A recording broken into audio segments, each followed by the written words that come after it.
Hello दोस्तों, कैसे हैं आप सभी। आई होप अच्छे होंगे। और आज के इस वीडियो में जैसा कि आप लोगों ने देख लिया होगा, सॉलिटरी रीपर के हम लोग क्वेश्चन आंसर्स को डिस्कस करने वाले हैं। ठीक है।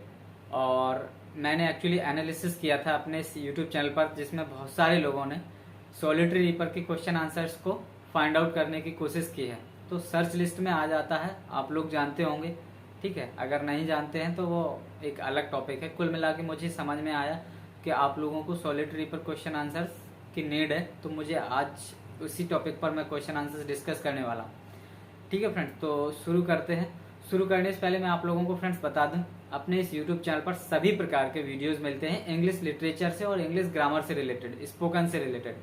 यानी कि ग्रामर में जिस प्रकार से टॉपिक होते हैं, नाउन, प्रोनाउन, आर्टिकल्स, है ना, और कंजंक्शन, इस प्रकार के बहुत सारे वीडियोज अपलोडेड हैं। इस पर आर्टिकल्स के वीडियोज अपलोडेड हैं। और स्पोकन में भी कई प्रकार के वीडियोज अपलोडेड हैं।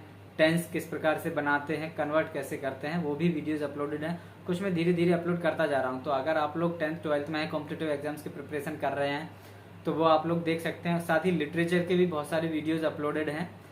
जो MA इंग्लिश लिटरेचर है, BA इंग्लिश लिटरेचर है, उसमें पूछे गए हैं, तो वो भी वीडियोज अपलोडेड हैं। तो अगर आप लोग देखना चाहते हैं तो प्लीज़ हमसे जुड़े रहें, चैनल को सब्सक्राइब कर लें और वीडियो को शेयर भी कर दें। तो चलिए हम लोग शुरू करते हैं आज का ये वीडियो। तो ये है friends Solitary reaper by William Wordsworth. आप लोग देख सकते हैं। ठीक है, विलियम वर्ड्सवर्थ के द्वारा लिखा गया था सॉलिटरी रीपर। अब आके इसके MCQ क्या है, चलिए हम शुरू करते हैं। ठीक है, तो प्रैक्टिस क्वेश्चंस ये लिखा हुआ है, आप लोग देख सकते हैं। ठीक है, तो पहला क्वेश्चन है हमारा friends, Solitary Reaper is written by, जो कि हम देख चुके हैं, विलियम वर्ड्सवर्थ के द्वारा इसको लिखा गया था। ये बिंदी लगी हुई है, ये आपके क्वेश्चन है। पहला है इसका विलियम वर्ड्सवर्थ। ठीक है, नेक्स्ट है हमारा, where is the solitary reaper allegedly from, यानी कि ये कहाँ से एक तरह से बिलोंग करती है, ये पूछा गया। तो ये स्कॉटिश हाईलैंड से बिलोंग करती है ये सॉलिटरी रीपर। थर्ड क्वेश्चन है हमारा, which of the following is a bird, एक कौन सा बर्ड है जो नहीं यूज किया गया है, not used the described solitary reaper song, यानी कि सॉलिटरी रीपर एक सॉन्ग है, तो इस ये 4 बर्ड है, इनमें से कौन सा एक बर्ड है जो उस सॉन्ग में यूज नहीं किया गया है। तो ये है डिस्पेयरिंग, एक बर्ड है, उसको इस सॉन्ग में यूज नहीं किया गया। नेक्स्ट क्वेश्चन बढ़ते हैं हम चौथे की तरफ, how many lines are in each stanza, यानी कि प्रत्येक स्टेंजा में कितनी लाइन्स हैं। यानी कि एक सॉन्ग है, जैसे कि आप लोगों को बता चुका हूँ सॉलिटरी पर, तो उसमें कुछ स्टेंजाज हैं, तो उन स्टेंजाज में से एक स्टेंजा में कितनी लाइन है, तो वो 8 लाइन है। ठीक है, अब बात की गई कि कितने स्टेंजाज हैं, तो how many stanzas are in the poem, अभी पूछी गई थी लाइन एक स्टेंजा पे, अब स्टेंजा पूछे गए तो 4 स्टेंजा हैं, 8 लाइन है, तो 8 4 जा 32, तो टोटल कितनी 32 लाइन हो गई। इस प्रकार से भी पूछ सकते हैं, आप याद रखें। नेक्स्ट है हमारा 5th नंबर का क्वेश्चन, 6 नंबर का, टू विच 2 वर्ड्स, यानी कि कौन से 2 words songs does the speaker compare the solitary reaper, यानी कि कौन सा जो बर्ड्स है, यानी कि पक्षी है, जिसको इसमें कंपैरिजन किया गया है 2 पक्षियों के बीच में, तो वो बताना है। तो लिखा हुआ है, एक नाइटेंगल है, एक कुक्कू बर्ड है ना, दो बर्ड हैं जिनके बीच में कंपैरिजन किया गया है। अब नेक्स्ट हम बढ़ते हैं अपने 7वें नंबर के क्वेश्चन की तरफ, what is the reaper describe as bending over in the last stanza, यानी कि लास्ट स्टेंजा में किस प्रकार की बेंडिंग की बात की गई है, किस चीज़ की बेंडिंग की बात की गई। तो हर सिकल माने फ्रेंड्स खोपड़ी होती है, हमारा सिर के ऊपर जो लगी होती है वो, तो उस किसी हर की है, लड़की की बात की गई है, तो हर सिकल की बेंडिंग की बात की गई है। नेक्स्ट है हमारा 8 नंबर का question, the solitary reaper was, यानी सॉलिटरी रीपर क्या थी, रैपिंग द हार्वेस्ट, यानी कि हार्वेस्ट माने फसल होती है, उसको रेप कर रही थी, वो थी। ठीक है, रीप। 9 नंबर का क्वेश्चन है हमारा, The singing of the solitary reaper is compared to यानी कि सॉलिटरी रीपर को किससे कंपैरिजन किया गया है, ये अभी हमने पहले देखा था, दो बर्ड्स के बीच में कंपैरिजन किया गया था, वही चीज़ यहाँ पर है, नाइटिंगेल एंड कुक्कू के बीच में, नाइटिंगेल एंड कुक्कू के बीच में ये कंपैरिजन हुआ है। 10 नंबर का क्वेश्चन है, the instrument that solitary reaper was using, तो कौन सी चीज़ है जिसका यूज़ किया गया है, तो हर सिकल, सिकल का यूज़ किया गया है। ठीक है, अब फ्रेंड्स 10 नंबर के बाद हमारे कुछ क्वेश्चंस इस प्रकार से हैं कि पहले पोएम दी गई है, उसके बाद हमें इस पोएम को पढ़ना है और उसके आधार पर, इसी के बेस पर हमें क्वेश्चन आंसर फाइंड आउट करना है। ठीक है, तो पढ़ते हैं हम थोड़ा सा। Alone she cuts and binds the grain and sings a melancholy strain, O listen for the vale profound is overflowing with the sound. यानी कि अलोन सी कट्स, अकेले वो काट रही थी, एंड बिंड्स द ग्रेन, और ग्रेन जो फसल थी, गेहूं थी, वो उनको बांध रही थी, और सिंग्स मेलैंकली स्ट्रेन, और गा भी रही थी मेलैंकली। ओ लिसन, ओ सुनिए, द विल प्रोफाउंड, यानी कि उसको प्रोफाउंड यानी जो खूबसूरत आवाज़ है उसको सुनिए, जो ओवरफ्लोइंग विद द साउंड, यानी कि साउंड हवा के साथ बह रही है। तो अब आप बात की गई है यहाँ पर क्वेश्चन आंसर्स की। आइडेंटिफाई, यानी कि आइडेंटिफाई कीजिए सी फ्रॉम द अबव स्टैंजर। सी किस चीज़ के लिए यूज़ किया गया है, तो सॉलिटरी रीपर के लिए सी वर्ड का यूज़ किया गया है।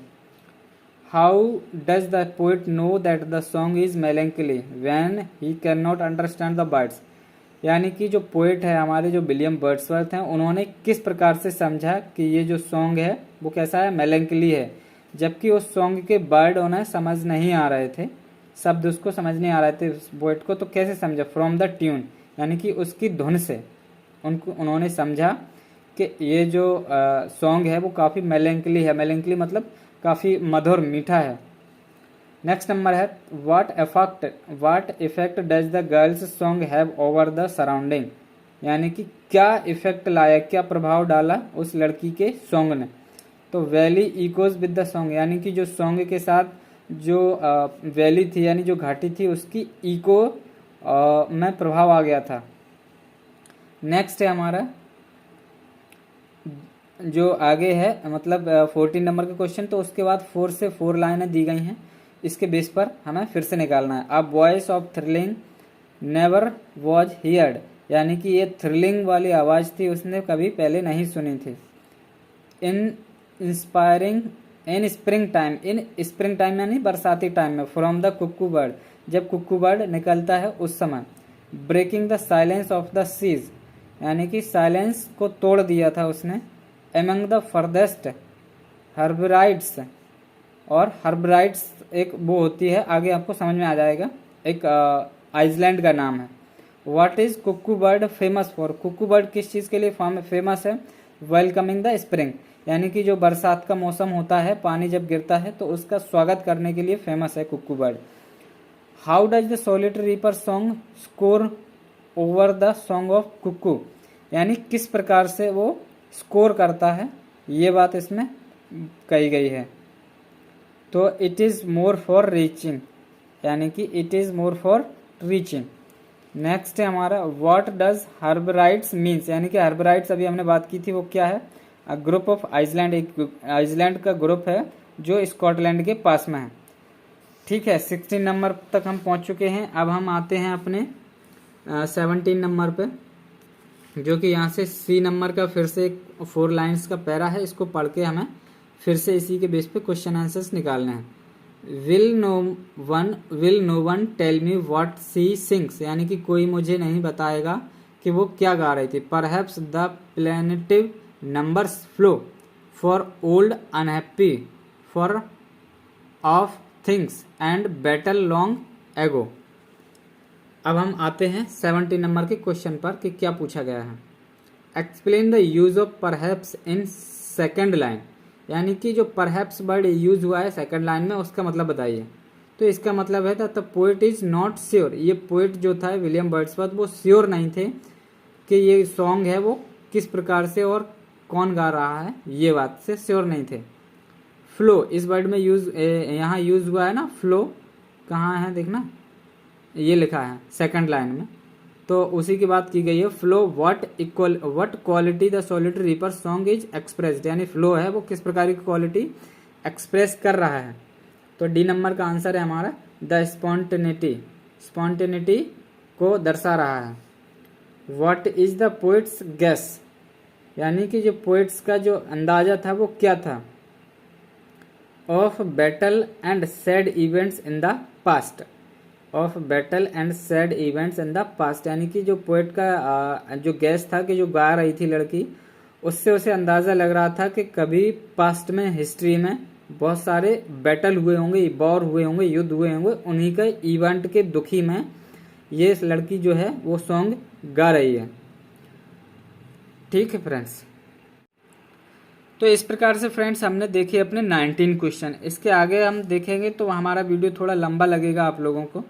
तो अगर आप लोगों को किसी और प्रकार से और वीडियो चाहिए तो प्लीज़ हमें ज़रूर बताएं, हम आप लोगों के लिए हमेशा अवेलेबल रहेंगे। और अगर आप लोगों को अच्छा लगा है, हेल्प मिली है इस वीडियो से किसी प्रकार की या हमारे चैनल से, तो प्लीज़ सब्सक्राइब करके वीडियो को लाइक करें और वीडियो को शेयर ज़रूर करें, ताकि हम आप लोगों की और अच्छे से हेल्प कर सकें। तब तक के लिए thanks for watching, keep smiling, keep laughing, thank you.